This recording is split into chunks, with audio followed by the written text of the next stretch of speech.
speaker is Christian Budde with the talk on Trotter-Kato type inductive limits in the category of C0 semigroups. So please, you have 50 minutes plus 10 minutes for questions. Okay, thank you very much for the introduction. And it's a pleasure to give a talk at this nice conference on operator semigroups. It's always nice to see people working continuously on operator semigroups and evolution equations. And as the chairman already said, it's the talk is on Trotter-Kato type inductive limits in the category of C0 semigroups. So C0 semigroups, okay, this is known.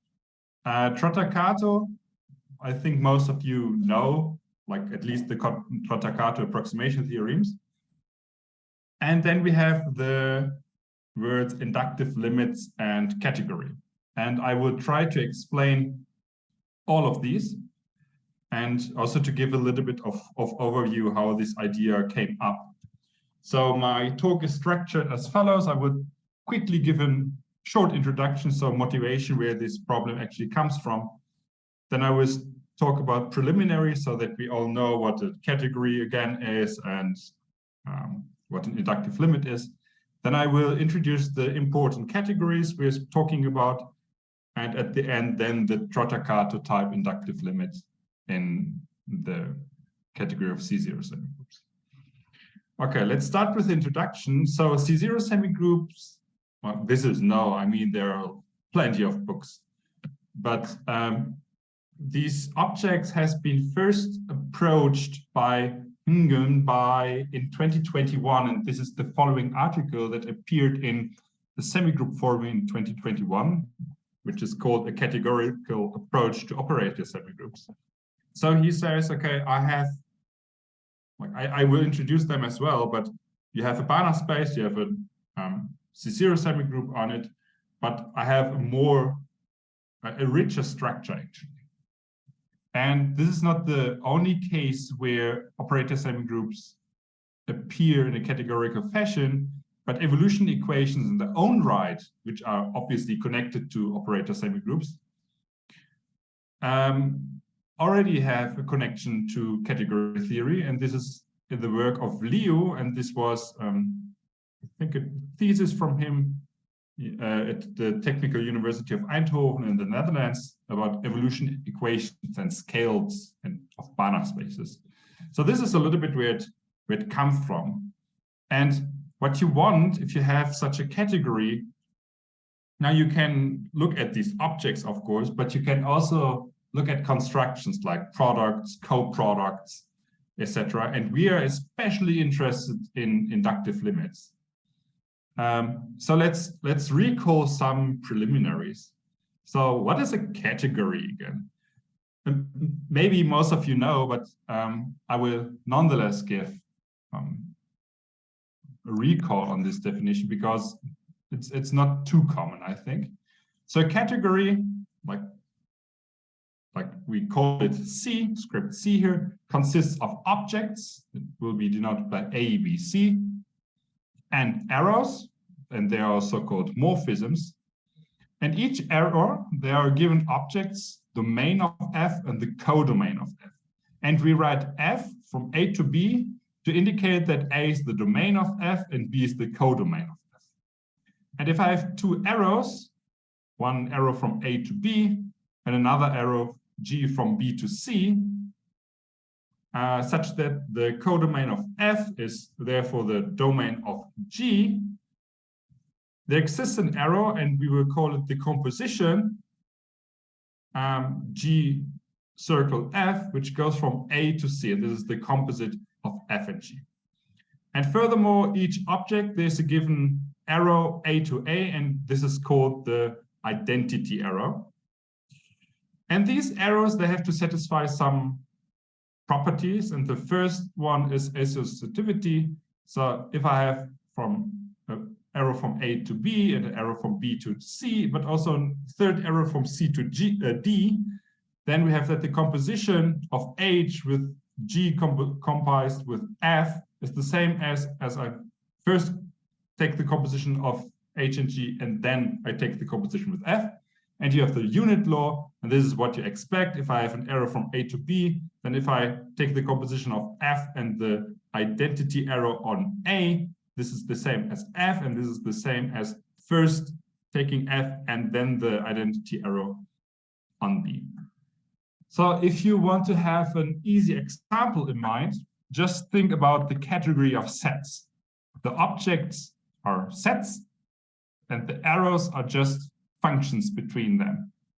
And the composition is the composition of functions, and the identity is just the identity map. And this obviously satisfies also associativity and unit law. But you can also think as the category of groups, for example, then the objects are, say, finite groups, and the arrows are group homomorphisms. Just to have a feeling of what kind of categories you can think of. Okay, and if you want to know a little bit more on categories, there are two good books. There's one book I learned from, this is from Budde, it's category theory, but there's another one, this is also frequently used, it's from McLean, it's on category theory for the working mathematician. So this is also quite a nice book.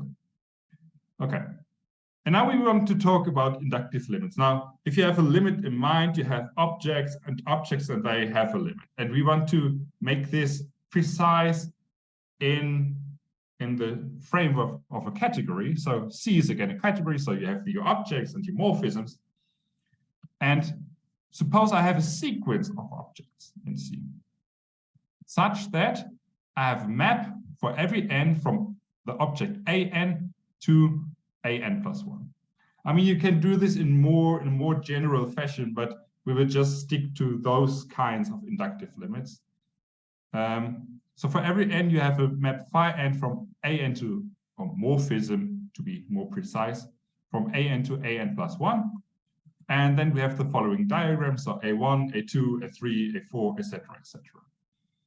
And we want to say what's now the limit of such a sequence in C, and this is the so-called inductive limit if it exists.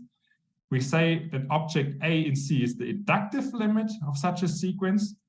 Now, if you have the following property, now for every n there exists an arrow psi n from this object an to this limit object, such that psi n plus 1 composed with phi n is psi n for every n in n. So in fact, you have this following commutative diagram. So this is the first part of being a limit object in the category. And the second one is the so-called universal property, saying, so A is universal in the sense that if there's another object such that there exists an arrow theta n from an to b, such that also you have this commutative diagram for all n, there exists a unique arrow AB such that alpha composed with psi n is theta n for every n in n. And from this universal property, you can, for example, deduct that if you have an inductive limit, so if it exists, then it's unique up to isomorphism in this category. Okay, so this is the inductive limit we want to talk about. And of course, because this conference is on operator semigroups, we want to work with inductive limit of operator semigroups. So for this, I have to introduce now two categories. So if you think about the category of Banach spaces, so what is your first instinct of defining a category of Banach spaces? Now the objects are Banach spaces, and the morphisms, so the maps between the Banach spaces, so you have the objects, the Banach spaces, and the morphisms are just the linear maps between Banach spaces. This is the first intuitive way to define the category of Banach spaces. I mean, there's nothing wrong with it. However, the properties of these categories are not really nice. So we rather go to another related category, and this is the so-called BAN1 category. The objects are also Banach spaces, but the morphisms are contractions. And believe me or not, this category is much more stronger. It has much more structure. And let me remark on that actually. So we will work with that category. So the objects are Banach spaces and the homomorphisms are all linear maps that are contractive. Okay, some remarks. So the morphisms are linear contractions. I mean, this is obvious by definition. And the big advantage, as I said already, that BAN1 has like a rich structure. It's actually both complete and co-complete. It means it contains all limits and all co-limits of all spectral families, small spectral families. And if you want to investigate a little bit more on that, there's a book from Mitchell on functors and categories of Banach spaces, tensor products, opera ideals, and functors on category of Banach spaces. This is also a nice book to read. And actually, it's more than that. BAN1 is not only complete and co-complete, but every diagram. So you cannot just have like this kind of sequence, but you can also have uncountably many objects, and you can form the limit. We will not talk about this, but just want to say that this category is quite strong. So it admits co-limits and limit for every diagram. And we are explicitly interested in limits coming from the diagram of the form dot, arrow, dot, etc., etc. And that every diagram in BAN1 admits limits and co-limits. This is actually an article from 1965 on inductive and inverse limits in the category of Banach spaces. Okay. Now we go to the category of C0 semigroups. This is, as I said, this appeared in the article from Nizhny in 2021 in the Semigroup forum. And he introduced the category C0SG. And I'm introducing now the category C0SG1. So C0SG1, the objects are not just semigroups, because like only semigroups, they don't make sense. They live. Objects are two tuples. So the first component is a Banach space, and the second one is a C0 semigroup on that Banach space X. And what are the morphisms? The morphisms are all maps, all linear maps from X to Y, such that UTT is STU for all t bigger equals 0. So if you think about diagrams, then there's a map from X to Y, and here you have a map from X to Y, and X is connected by T, and Y is connected by S. So you have a commutative diagram. And here we ask U to be a contraction. In the original work from 2021, the author just asked for this property, not for the contraction. But we saw that contractions on Banach spaces like give rise to a lot of structure. So we will work with C0SG1 instead of C0SG as introduced in 2021. Okay. And now inductive limits. So consider the following diagram in this category of Banach spaces, so in BAN1, because if you understand the inductive limits in that category, you might also have a feeling for inductive limits in the category of C0 semigroups. So let's first talk about the inductive limits in that category. So you have the following diagram: x1, x2, x3, etc. These are Banach spaces, and u1, u2, u3, they are contractions. From u1 is from x1 to x2, u2 is from x to x3, etc., etc. And from this, we want to construct an inductive limit, and we already remarked that those limit exists. And how does it actually look like, because if you have it explicitly in hand, you're also able to construct this C0 semigroups afterward on it. So just let me drink something.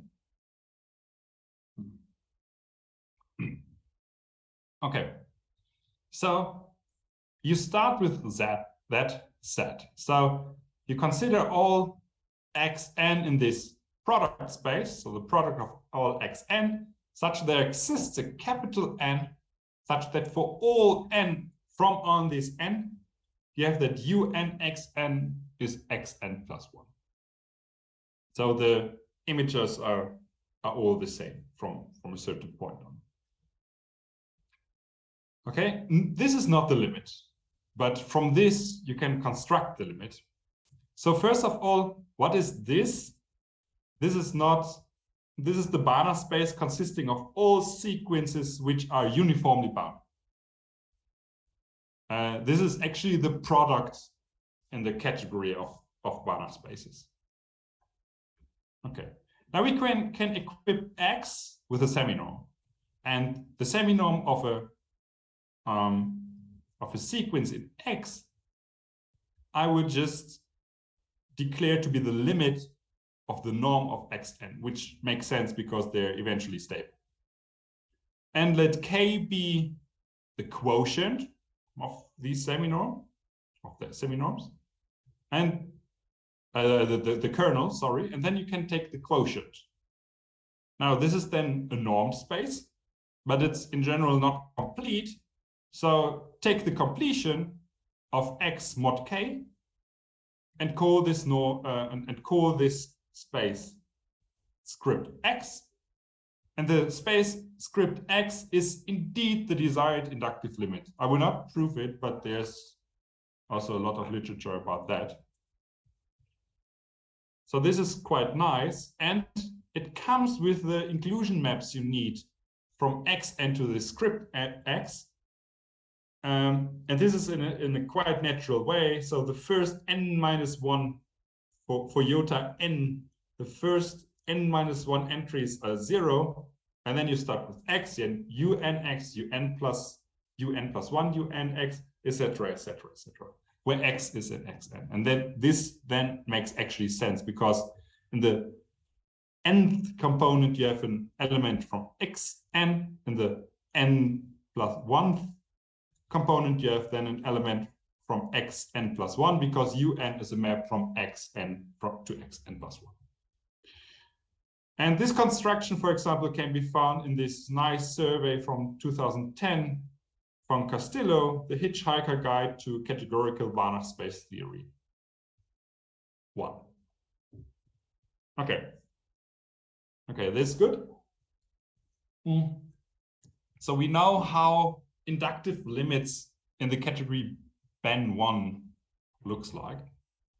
And this will help us to construct a C0 semigroup on that space. Okay, so some remarks on the inductive limit. Inductive limits of Banach spaces have been used for several purposes in the literature. So it first appeared in the work of Pisier and later in the work of Bourgain.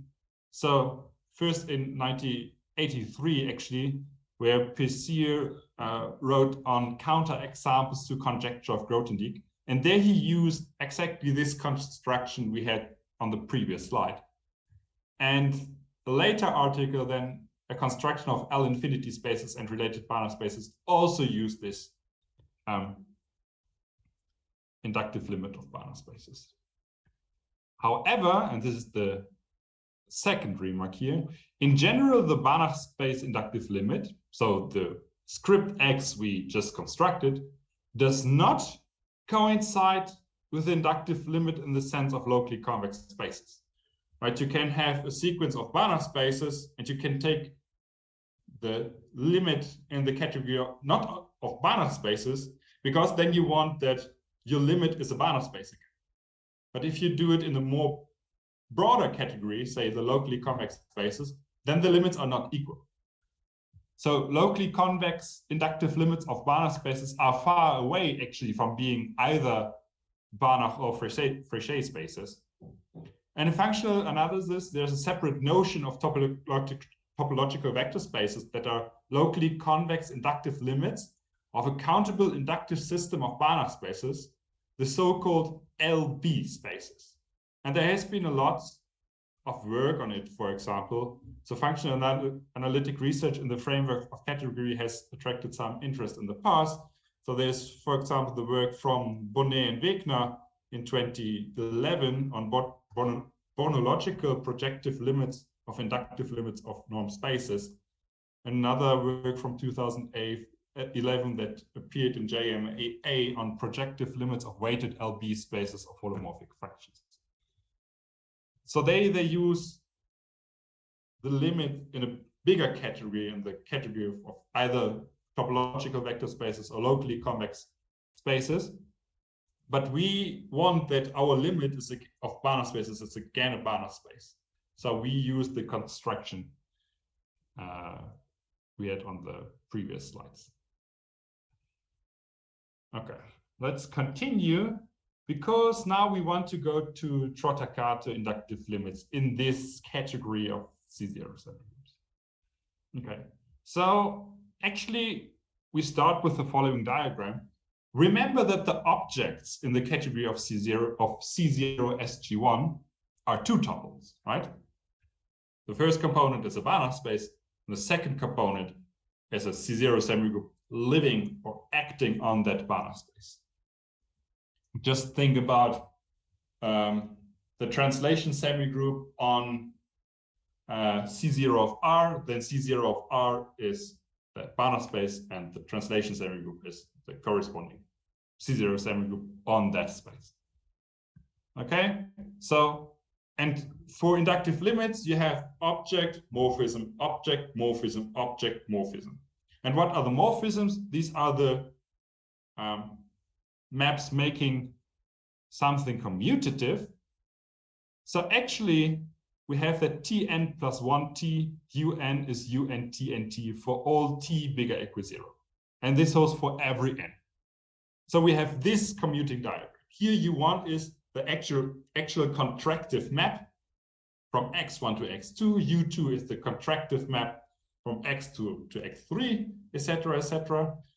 T1 connects x1 and x1. T2 connects x2 and x2, and T3 connects x3, x3, etc., etc. And all these diagrams are commutative. Like this is the assumption. It's coming from this assumption, from that diagram. Okay? And what you can do now, you can consider the forgetful functor. It's a functor from C0 SG1, from the category C0 SG1 to the category of Banach spaces. And what is a functor? A functor maps objects from the one category to the other such that morphisms are preserved, like that the composition of morphisms are preserved.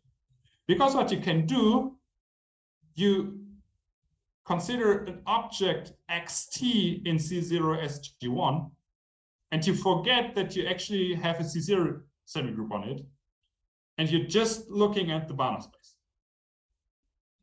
right? And what does the functor on morphisms? Just takes a look on the morphism between the Banach spaces, and not that you have a commutative diagram. And from this, then you're in the category of Banach spaces, and then you can construct the inductive limit of these objects, of the sequence of objects f, tn, x and tn, subjected to the morphisms f of un. And this is, again, we will call this again script x. Okay. And the next step, so the first step, the first component is fine. We have an inductive limit there. We have an object. And the next step is to construct a C0 semigroup, script T on script X. And there's where Trotter-Kato actually will kick in. And actually the script X here is the right choice. So the only thing we have to do is to construct this script T on script X. So the first step is to show that this is a C0, or I have a C0 semigroup on script X. And then to show that this is indeed an inductive limit by means of the universal property.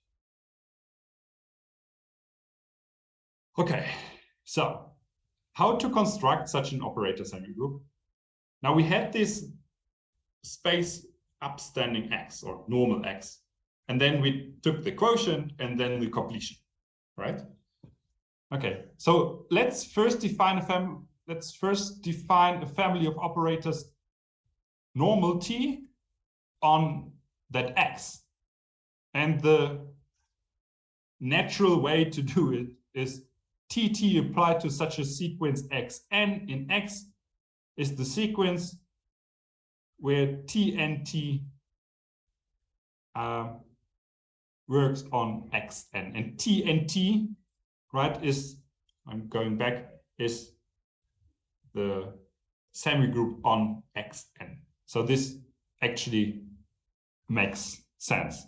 That this is a operator semigroup, that's not too hard. But for strong continuity, we need a little bit more. And this is where the Trotter-Kato assumptions come from. So for each n and n, this object in the category of C0 SG1, so Xn is a Banach space, Tn is a C0 semigroup on Xn, we say that this sequence satisfies the Trotter-Kato approximation property, or for short TK, if the following are satisfied. First of all, now what you know from Trotter-Kato approximation theory, that the norms of T and T are uniformly exponentially bounded for every n. And the second one, for every xn in X, one has that the limit from n to infinity Txn minus xn in the n norm goes to 0 uniformly on compact H points. Okay, and from this, if you have these assumptions, and so if these assumptions are satisfied, then the family of operators is a semigroup of bounded linear operators. So I'm not telling that's a C0 semigroup, but it's a semigroup of bounded linear operators. Okay. And by TT, we will denote the C0 semigroup on script X coming from TT. So you have this normal TT on X. You can take the quotient. This does not affect really the semigroup. And then you take the completion. And then you need the second property to show that you can lift by density that this semigroup of linear bounded operators is again a C0 semigroup. Okay, so this is good. So we have an object X, and we have an object T. X is a Banach space, T is a C0 semigroup, and these are. This follows from what I previously said. If the assumption is satisfied, then script X and script T is an object in the category of C0 SG1. So X is a Banach space, and script T is a C0 semigroup acting on script X. Okay? And the theorem is now that if I have this sequence of object X and Tn and Un like this, so I have a sequence of objects with connecting morphisms, and if the assumption is satisfied, then script X, script T is indeed the inductive limit. And for this, we need a little bit more work and more diagrams, actually. And this is the following. So in C0 SG1, we have the following diagram. So you have Un, this is a morphism in the category C0 SG1 from Xn Tn to Xn plus 1 Tn plus 1. And you have these maps iota n plus 1 hat and iota n hat. And what are these objects here. Now you know you have a iota n which goes from xn to x tilde. These are the natural inclusions. And iota n hat is the morphism in C0 SG1 induced by the map iota n xn to script x. And one has actually the following commutative diagram in mind, that one. So here we have xn un to xn plus 1. Here you have the inclusions iota n and iota n plus 1. But xn plus 1, that you have the semigroup tn plus 1 on it. So you have this morphism. And on x, you have script t. And here you have, again, the inclusion. And this diagram commutes. And this diagram, I mean, this is by assumption. And again, you have to verify that this is also a commutative diagram. Right here on x, you have again script t. On xn, you have the semigroup tn. And from xn to script x, you have iota n, and here as well. And this is commutative. So if you can show that this big diagram is commutative, means that this smaller diagram on top is commutative. Okay, so this is the first step. And actually this shows that, like, if you go back to the definition of inductive limit, it means you have such a commutative diagram for every n, right? This was the first part of being an inductive limit. And the second part is you have this universal property. So we will assume I have another object which serves as limit objects. We will call it y and s. So y, script y is a Banach space, and script s is a semigroup living on or acting on this Banach space script y. And you have again such commutative diagrams, and then we have to find a unique map. So assume that there exists, like make this formally, script y, script s in the object as an object in C0 SG1.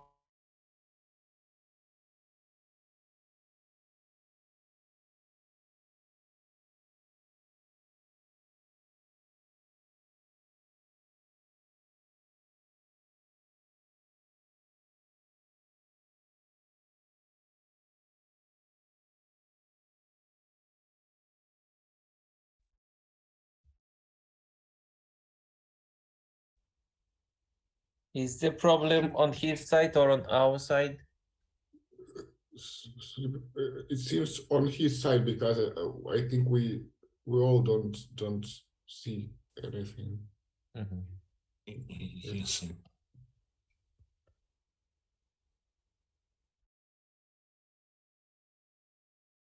Well, I propose then just to wait. Probably he will reconnect.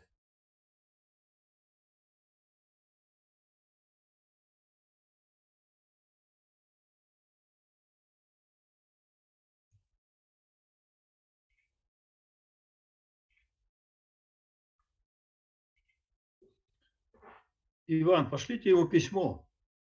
Возможно, он не понимает, что он прекратил с нами связь. Хорошо, сейчас отправлю, но если у него интернет пропал, то, возможно, он письмо не получит. Сейчас отправлю.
Отправил. Я не уверен, что вы знаете его номер телефона, но если это возможно, то позвоните ему, пожалуйста. Ага, сейчас посмотрим. Так, да, он указал номер телефона.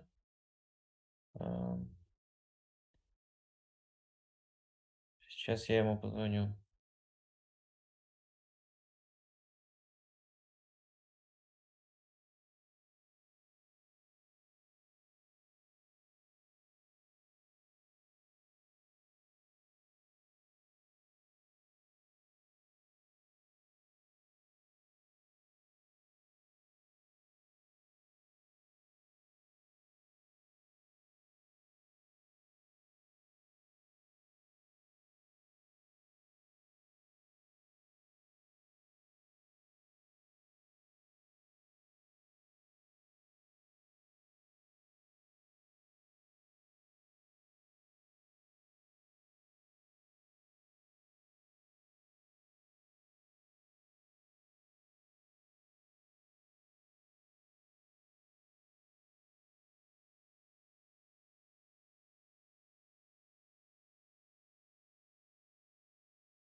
Yes, he's trying to go back. Hopefully he will come, I think.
We don't hear you. Your microphone is. Sorry, I really don't know what happened but my laptop randomly went off. Like, sorry. Okay, please proceed. Yes. So let's go.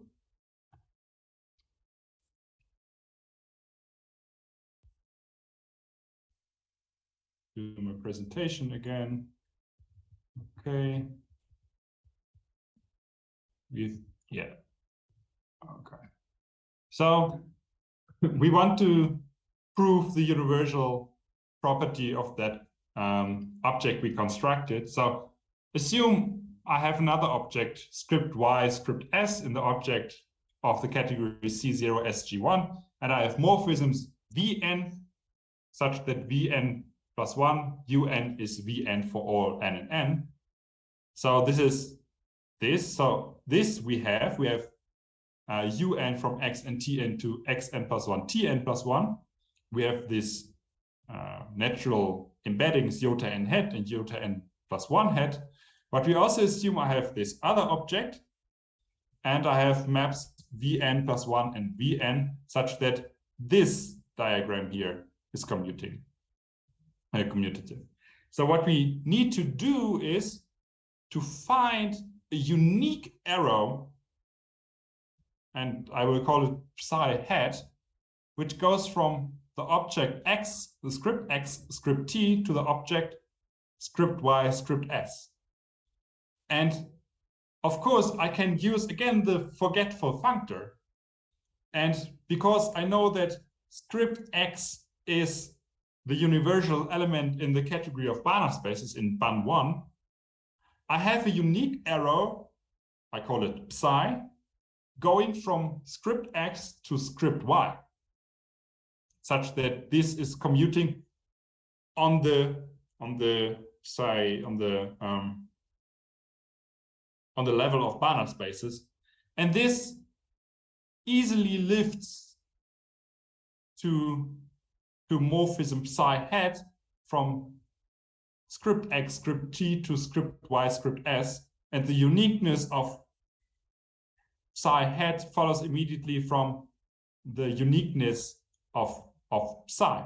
So the idea is find, to summarize it in words, so find psi as a bounded linear operator from script x to script y, and this comes actually from the inductive limit in BAN1. So x has this universal property, and show that this map psi can be lifted to a morphism psi hat as a morphism in the category of C0 SG1 as a morphism from script x, script t to script y, script s. And we want to we have to show that's unique, but this follows from the uniqueness of psi itself. Okay, and this is everything I want to say about this work. But before I finish, I just want to make a small advertisement, because I have an open postdoctoral research fellowship here at the University of the Free State in South Africa. And I'm especially looking for applicants in functional analysis with preference to operator semigroups, evolution families, and evolution equations. So if you know people that might be interested, I can send you also the original advertisement. You need a motivation letter, including a 1 to 2 page outline of relevant expertise and experience, a full CV with research publications, conference papers, etc., a full transcript of academic record, a copy.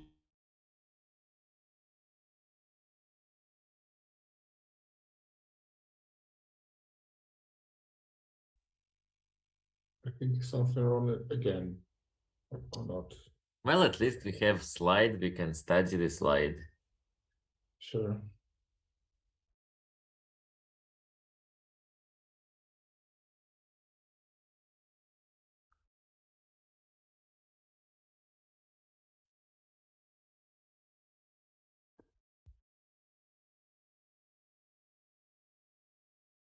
Feeling the pause, I can say that in the end of the conference on Friday, tomorrow, there will be a special event dedicated to such announcements about conferences, seminars coming soon or coming in a year, and about open positions and prospective candidates.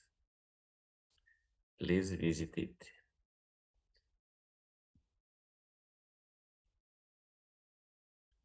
And also, once again, I remind that Nizhny Novgorod Research Semigroup will not organize the Semigroup conference in 2024. So I encourage the community to think who will organize the Semigroup conference in 2024.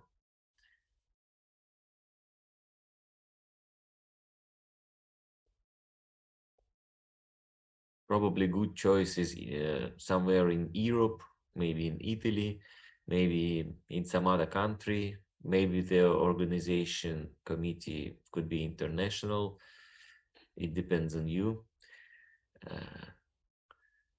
So please think of organizing a semi-group conference in your group.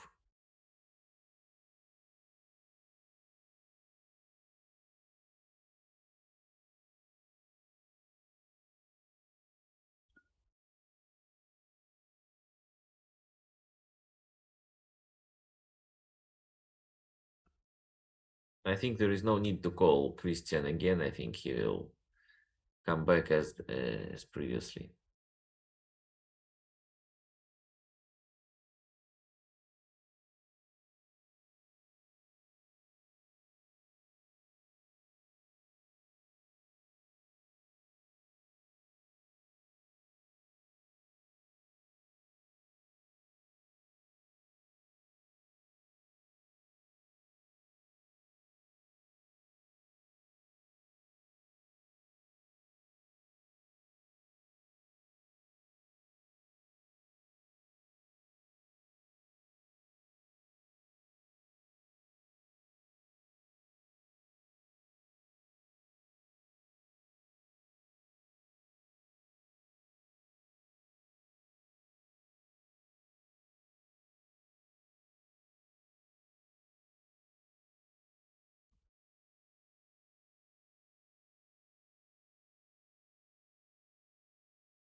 Ivan, do you know where is Christian situated now?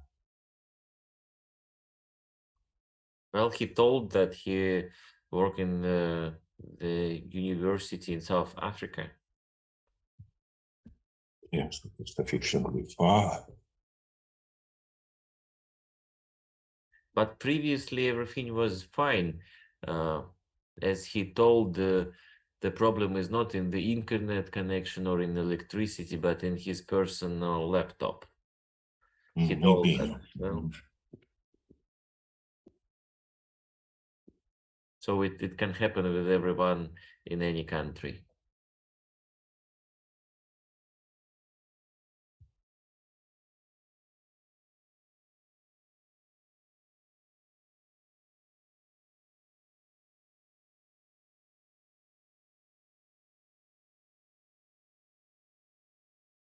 I received an email from him. He writes that it was again my laptop that went off. I am on my way back again.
Okay, embarrassing.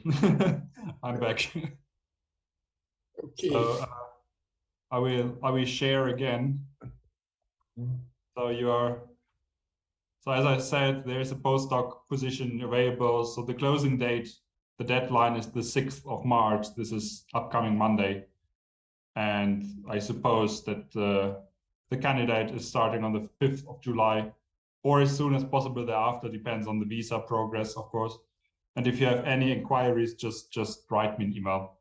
So despite of the 2 times I was gone, thank you for listening.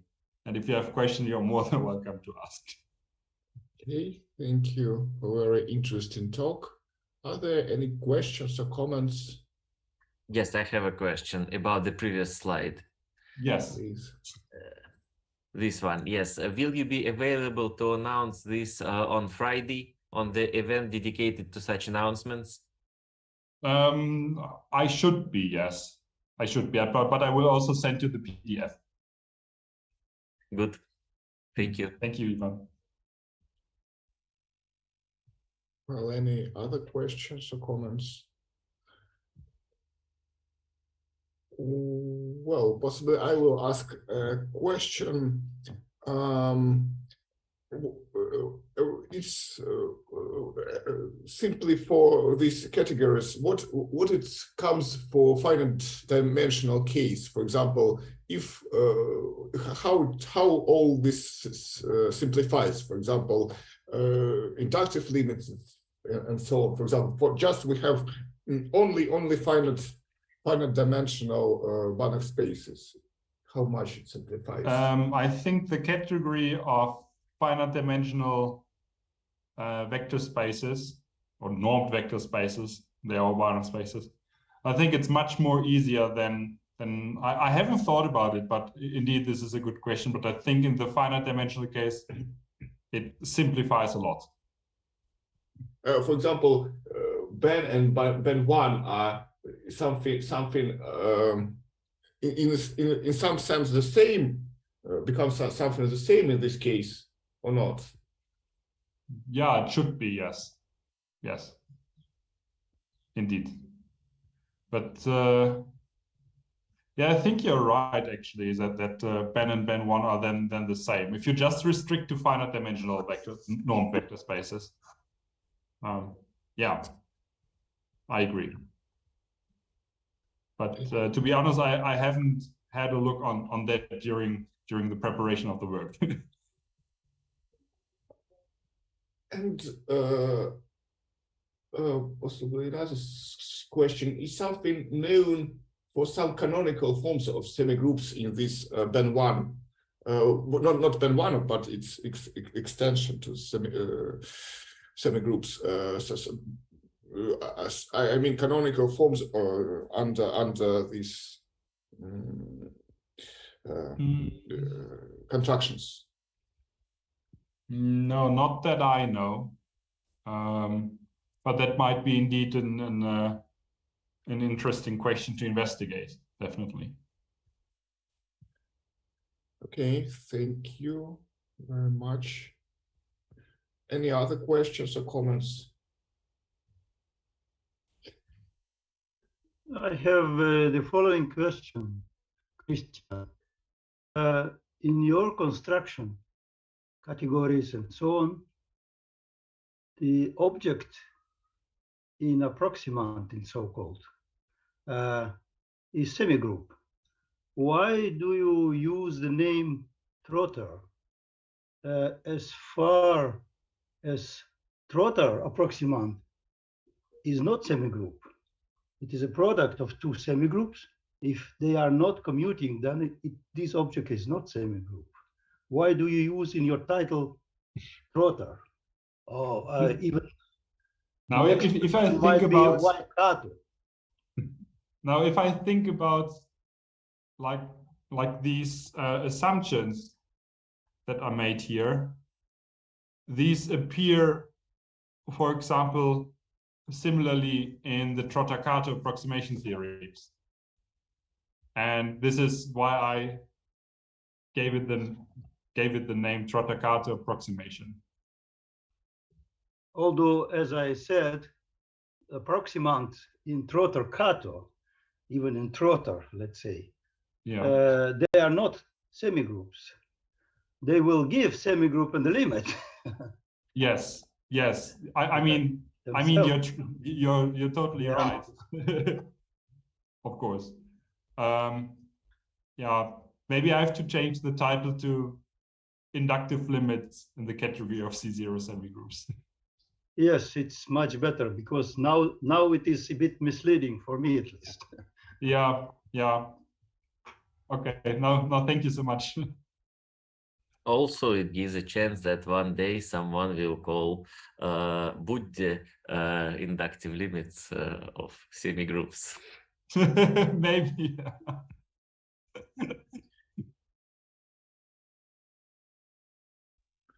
Well, any other questions or comments? Well, if not, then thanks the speaker again. Thank you so much. Thank you. And Thank you. possibly the next speaker could prepare slides because we have 3 minutes. It's